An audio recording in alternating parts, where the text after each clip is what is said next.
Hello aspirants and welcome again to Legacy IS Academy. In this lecture, we will be discussing about as to how the Indian state of Bihar is utilizing the nighttime light usage in order, or the nighttime light visuals in order to gauge the economic growth of that state. Now, we have been using a lot of indicators in order to understand whether there is economic growth or not. For example, the child mortality, neonatal mortality, infant mortality, you have maternal mortality, you have nutrition, you have hunger. All these things are linked to the socio-economic backwardness or the socio-economic development. Means the higher these mortality rates and the lower the nutrition, the more backward socio-economically that country would be, and vice versa. In the same manner, what Bihar is doing is using the nighttime light in order to gauge the economic growth, which you can estimate. What they would be doing over here is seeing with respect to this, with the help of the satellites, etc., as to how much illumination is there in the state of Bihar at the night time, and they will study the various regions, the various districts and cities and towns and villages, and see how much illumination or lighting is there.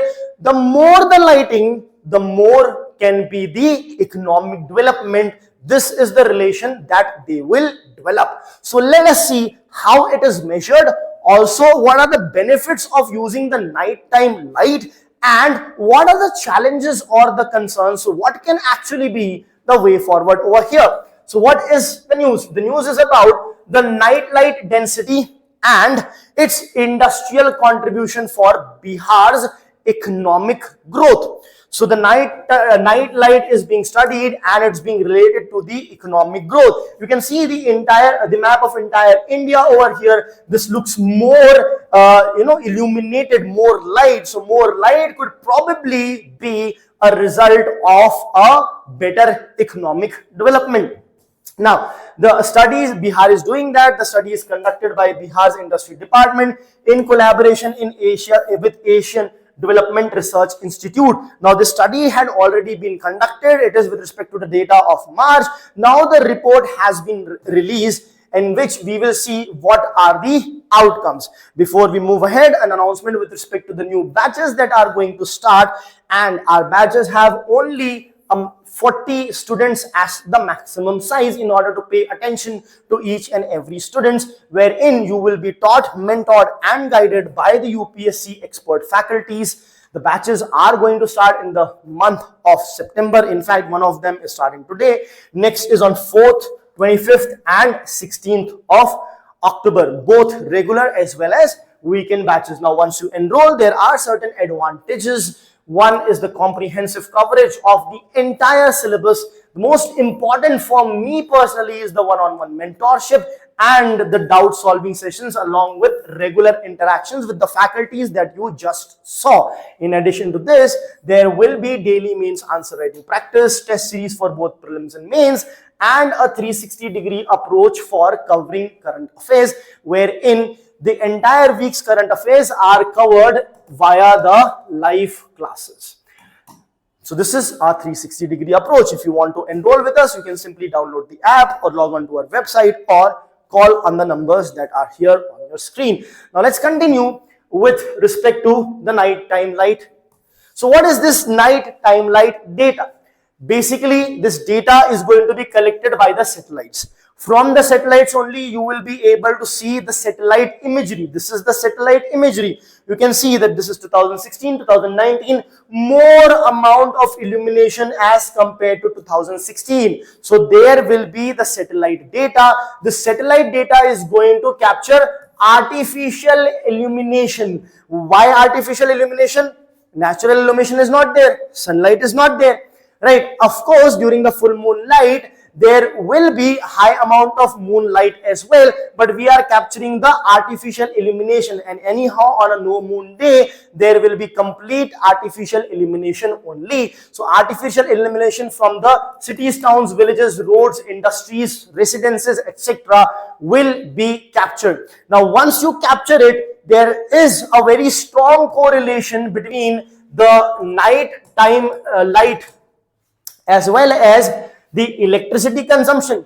When you are consuming more electricity, then only the night illumination will be higher. It is as simple as that. So this is directly related. Then urbanization. Generally, lights are higher in urban area than the rural area. So more percentage of light would be there, more illumination would be there in the urban areas. Then industrial and commercial activities means the shops, etc., the commercial activity, the exchange of goods and services is going on, so there will be more and more lights. Just imagine that if you are walking across the street and all the shops are closed, right? Then what? Less light, no light. So more light means more industrial and commercial activity. Then you have the infrastructural development. Now for the lights to exist, of course there will be a structure, an infrastructure, a shop, a residential building, a commercial building, or an industry. What are these? These are nothing but the infrastructure assets, right? So as a result of which we can have a high correlation with respect to electricity, urbanization, industrialization, infrastructure development, commercial activity, so on and so forth. So all these things we can estimate. So this is basically Bihar government's initiative. See, it's not that this data is being used only by Bihar or it's first of its kind. No, it has been done. Now they are putting in more emphasis on this. So state government with various research partners, right, they map the nighttime light with respect to districts and the different blocks.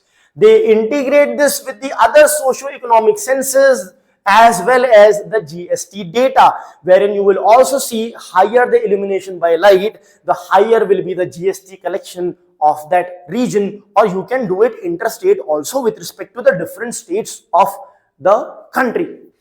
Now, what is the objective here? The objective here to create fine-grained growth policy, growth estimates for the policy.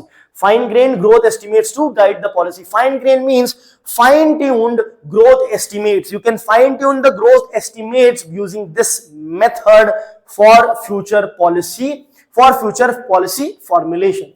Now, if you look at the rise in nighttime light, so if you look at the increase in the radiance means basically the light.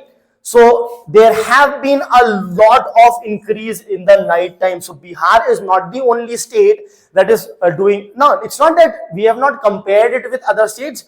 It is using that data. If you look at the other states, the other states are illuminating even more. They are growing their illumination even at a faster pace. Now, what are the key insights of this NTL analysis? The key insights have told that the cities of Patna, Vaishali, Muzaffarpur, Gaya and Bhagalpur, basically a total of five, these 5 cities, they are the top 5 in terms of faster economic growth. So if you talk about faster economic growth, these are the places. Then you have Arwal, Jehanabad, Jamui, Banka and Madhubani. These are the top 5 emerging districts. Top 5 emerging districts. Now next, if you look at rural electrification drive, so it can be clearly said that the rural electrification drive might be helping over here because the illumination in these regions are now high. Now what are the advantages of this particular analysis? The advantage is it gives a real time and a very cost effective way to compare the different regions in the same state. Right, so it's real time as well as cost effective. It will also help to identify us growth corridors and the lagging districts, means the corridors that are growing faster, the region that are growing faster and the region that are lagging behind. Now, of course, this will be useful for impact evaluation of various schemes, and it will be like an evidence-based planning can be done, because you will see where is the growth high, where is the growth less, so what you have to provide in which particular region. Now there are certain limitations over here, certain limitations as in, for example, the informal economy, agriculture, etc. cannot be checked, because in the farmland you will not as such be illuminating the entire farmland, so agriculture output, etc. cannot be checked. At the same time, brightness can get saturated in metro areas. It may get so saturated that beyond that you will not be able to capture. So if you want to compare the nighttime light with respect to Bengaluru city and the city of Mumbai, Delhi, Bengaluru, etc., they will be saturated. Beyond that, you will not be able to comprehend it. That can be one issue.